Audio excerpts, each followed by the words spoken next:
Assalamualaikum warahmatullahi wabarakatuh. Alhamdulillahilladzi hadana subulas salam wa afhamana bisari'atin nabil karim. Asyhadu an la ilaha illallah wa asyhadu anna Muhammadan abduhu wa rasuluh. Allahumma salli ala sayyidina Muhammadin tibil qulubi wa dawaiha wa afiyatil abdani wa shifaiha wa nuril absari wa diyaiha wa ala alihi wa sahbihi wa barik wa sallim. Amma ba'd. Para hadirin rahimakumullah, jamaah dan pemirsa Ar-Raudhah TV rahimakumullah. Pertama-tama marilah kita panjatkan puji syukur kepada Allah Subhanahu wa taala bahwasannya di tengah-tengah musibah yang telah melanda dunia dan melanda Indonesia pada khususnya dengan wabah COVID-19 yang begitu besar korbannya, dari 200 lebih negara yang terjangkit oleh wabah COVID ini. Saya mendoakan mudah-mudahan Allah Subhanahu wa taala segera mengangkat wabah penyakit ini dan dikembalikan keadaan seperti sedia kala, dijauhkan dari bala dan musibah, amin ya rabbal alamin. Terkait dengan itu, dalam kesempatan yang baik ini saya akan menyampaikan hasil Batsul Masail dari Lembaga Batsul Masail PBNU tentang fikih pemulasaraan jenazah pasien COVID-19. Bismillahirrahmanirrahim. Pengurus Besar Nahdlatul Ulama, Lembaga Batsul Masail, Gedung PBNU lantai 4, Keramat Raya nomor 164 Jakarta Pusat. Bismillahirrahmanirrahim. Penyebaran virus corona atau COVID-19 di Indonesia sangat mengkhawatirkan karena virus ini cepat menyebar dan sulit dideteksi. Jumlah pasien positif COVID-19 pun mengalami peningkatan.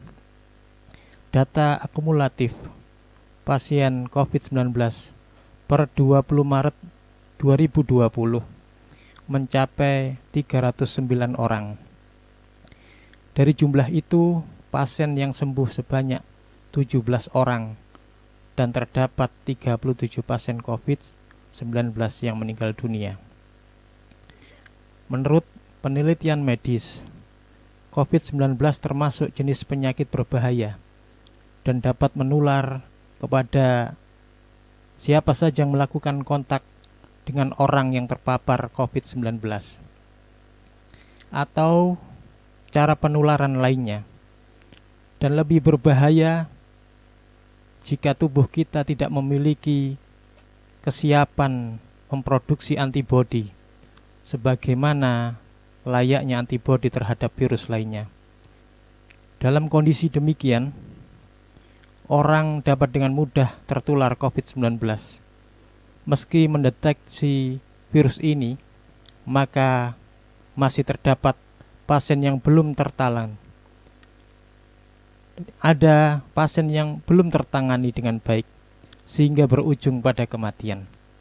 Oleh karenanya, COVID-19 merupakan pandemi yang dapat menular dengan cepat dan dapat mematikan.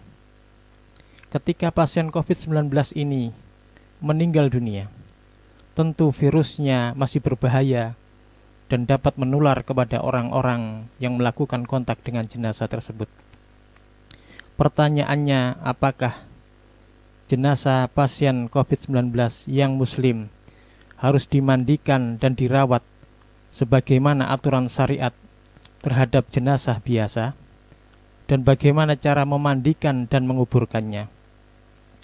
Di dalam Islam, manusia diposisikan sebagai penerima anugerah karomah insaniyah atau martabat kemanusiaan, sebagaimana Allah berfirman dalam surat Al-Isra ayat 70, A'udzubillahi minasyaitonirrajim. Walaqad karamna bani adama wa hamalnahum fil barri wal bahr wa razaqnahum minat thayyibati wa faddalnahum ala katsirin mimman khalaqna tafdila. Dan sesungguhnya kami Allah telah memuliakan anak cucu Adam, dan kami Allah angkut mereka di darat dan di laut, dan kami beri mereka rezeki dari yang baik-baik, dan kami lebihkan mereka di atas banyak makhluk yang kami ciptakan dengan kelebihan yang sempurna.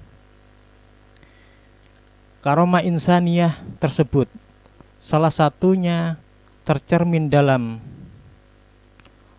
pemulasaraan jenazah, atau disebut tajhizul mayyit, yakni memandikan, mengkafani, mensolati, dan menguburkan, yang menjadi kewajiban fakultatif atau fardu kifayah yang tertuju kepada umat Islam untuk setiap mayit muslim. Pemulasaraan jenazah diatur di dalam syariat Islam dengan begitu baik dan sempurna, yang benar-benar mencerminkan posisi manusia sebagai makhluk yang terhormat. Perlakuan terbaik terhadap jenazah kadang tidak dapat diwujudkan karena kendala tertentu, seperti soal memandikan jenazah pasien COVID-19, yang mana kalau dilakukan dengan standar normal diduga kuat dapat menimbulkan bahaya bagi yang hidup, terutama bagi yang melaksanakannya, yaitu penularan virus tersebut. Sementara menolak bahaya merupakan salah satu tujuan syariat, maqasidul syariah. Oleh sebab itu, ketentuan tajhizul mayyit atau pemulasaraan jenazah pasien COVID-19 adalah sebagai berikut. Yang pertama, bahwa COVID-19 merupakan wabah atau taun. Karena itu, orang yang meninggal akibat COVID-19 statusnya adalah syahid fil akhirah, sebab kedudukan syahadah atau mati syahid tidak hanya didapat oleh mereka yang gugur di medan perang.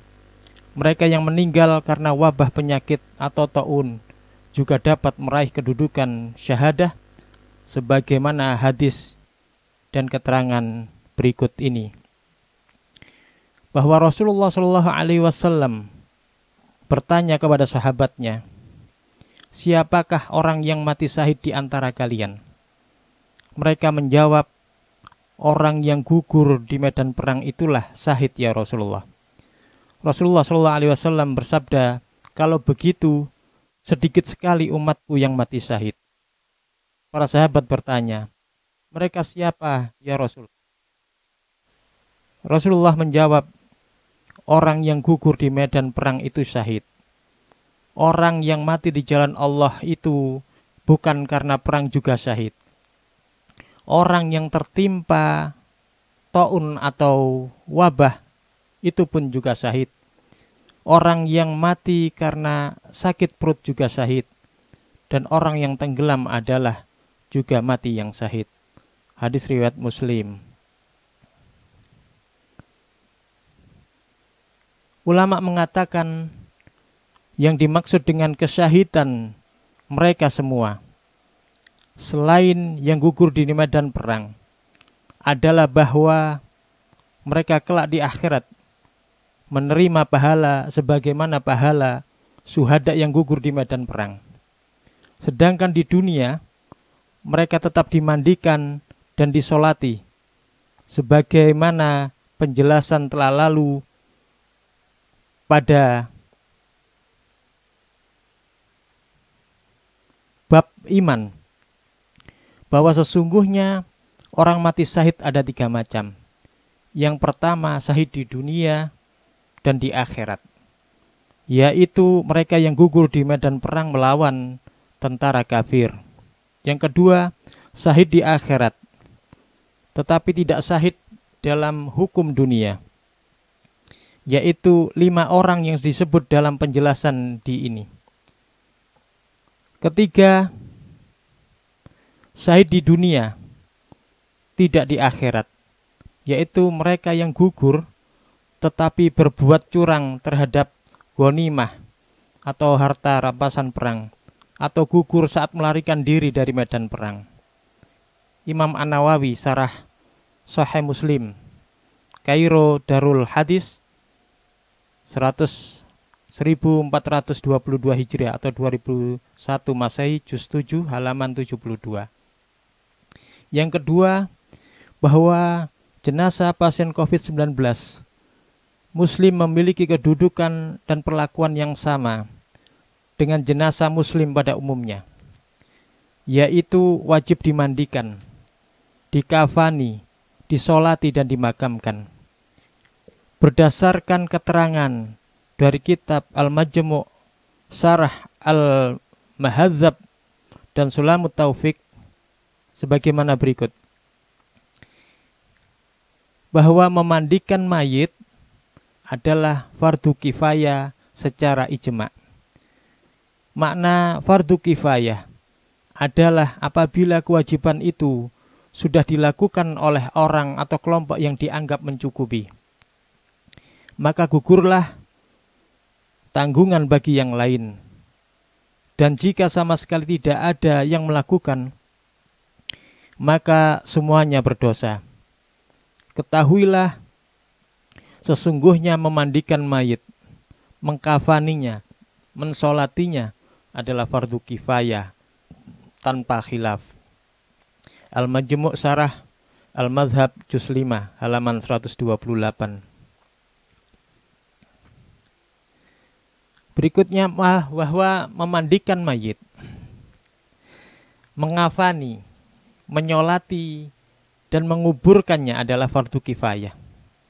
Hal itu jika mayit adalah seorang yang beragama Islam yang lahir dalam keadaan hidup, sedangkan mayit kafir dhimmi hanya wajib untuk dikafani dan dikubur. Begitu juga janin yang belum mencapai umur 6 bulan dan lahir dalam keadaan mati hanya wajib untuk dimandikan, dikafani, dikuburkan, dan keduanya tidak boleh disolati.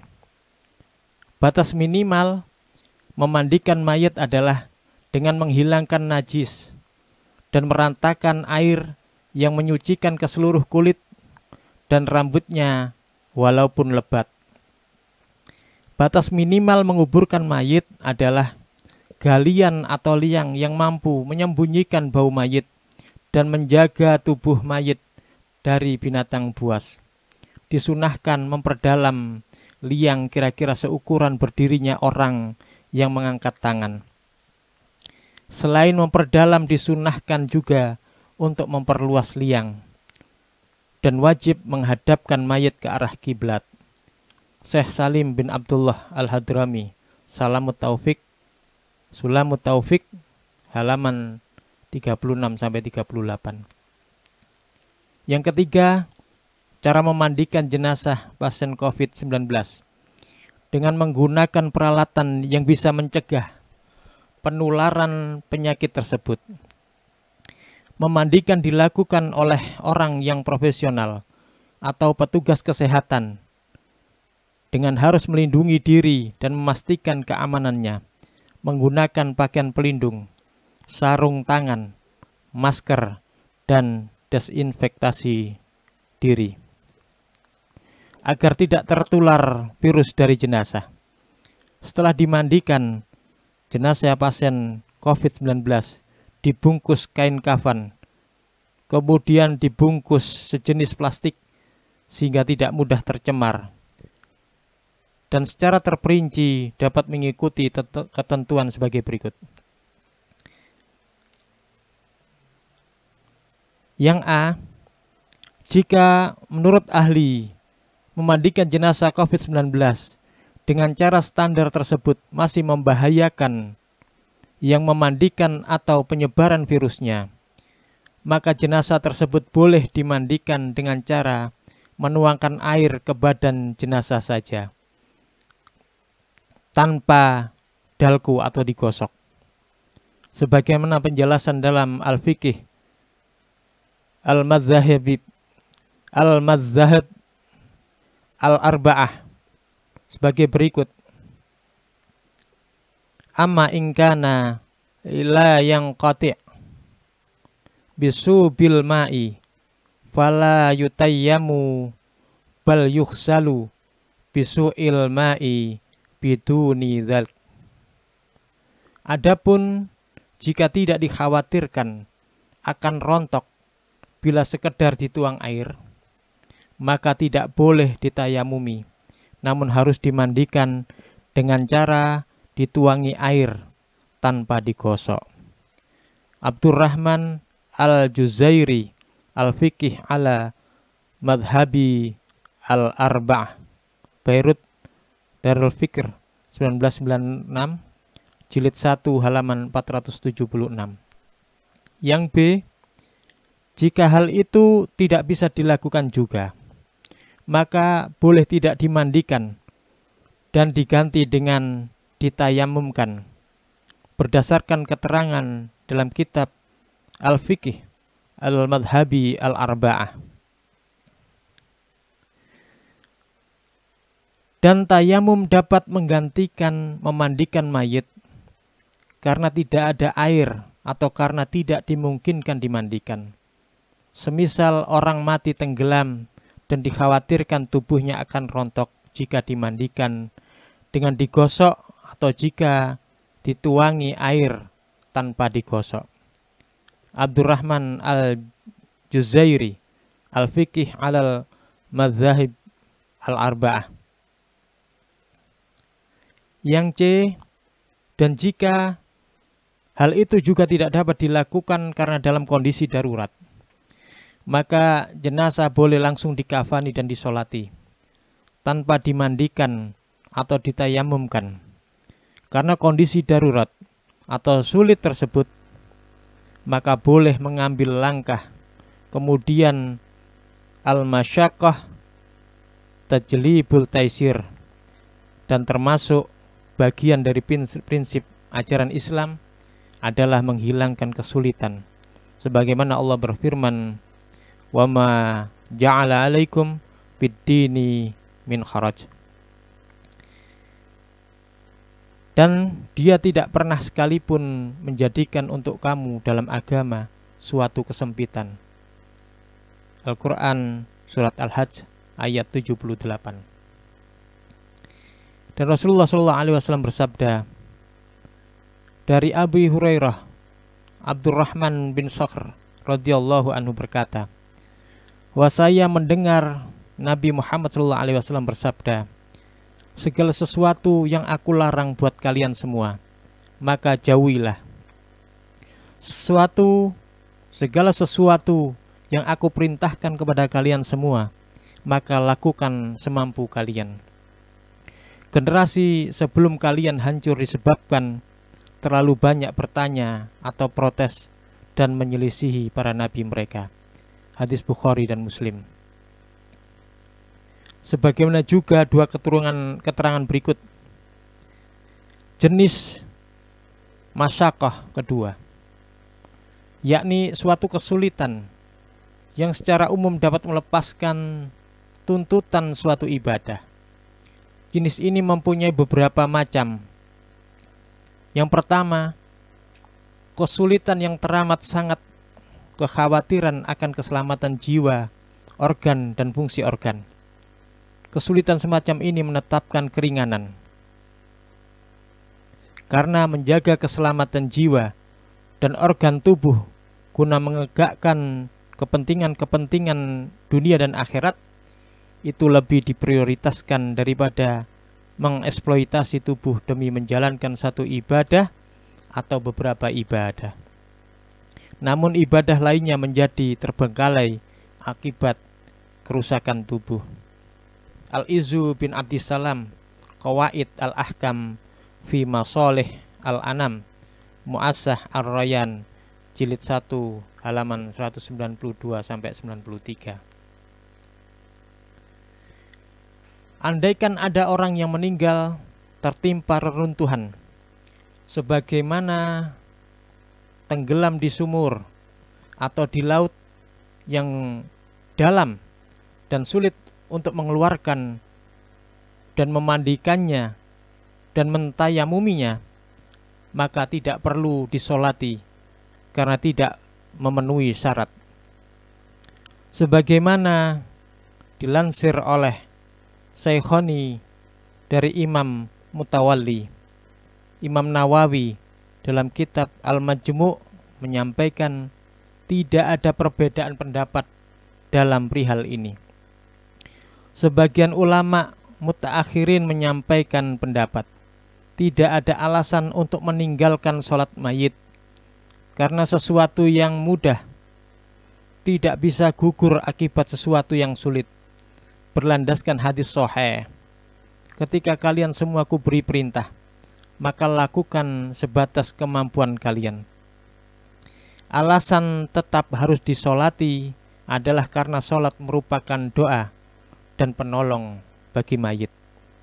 Al-Khatib Al-Sarbini, Mughni Al-Muhtaj, juz 1 halaman 360. Untuk protokol atau teknis mengkafani jenazah pasien COVID-19 secara ekstra dan pemakamannya harus mengikuti arahan dari para ahli medis.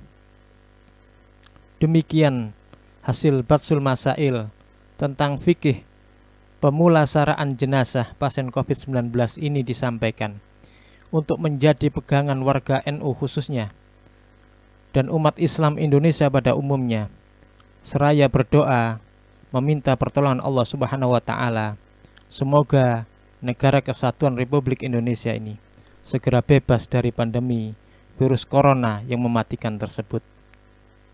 Jakarta, 21 Maret 2020, Lembaga Bahsul Masail, Pengurus Besar Nahdlatul Ulama, Ketua Kiai Haji Muhammad Najib Hasan, Sekretaris Sarmidi Husna MA, Tim Perumus Kiai Haji Afifuddin Muhajir, yang kedua Kiai Haji Muhammad Isamuddin, Kiai Haji Miftah Faqih, Kiai Haji Solahuddin Al-Ayubi, Kiai Haji Abdul Ghafur Maimun, Kiai Haji Afifuddin Dimyati, Kiai Haji Muhammad Najib Hasan, Kiai Haji Aziz Yai Hasbullah, Kiai Haji Abdul Maqsid Ghazali, Kiai Haji Mahbub Ma'afi, Kiai Haji Asnawi Ridwan, Kiai Haji Najib Bukhari, Kiai Haji Darul Aska, Kiai Haji Sarmidi Husnah. Demikian para jamaah dan pemirsa Ar-Raudhah TV, Batsul Masail dari Pengurus Besar Nahdlatul Ulama tentang cara memandikan jenazah pasien COVID-19. Mudah-mudahan membawa manfaat untuk kita semuanya disertai hidayah Allah Subhanahu wa taala. Wabillahi taufiq wal hidayah. Wassalamualaikum warahmatullahi wabarakatuh.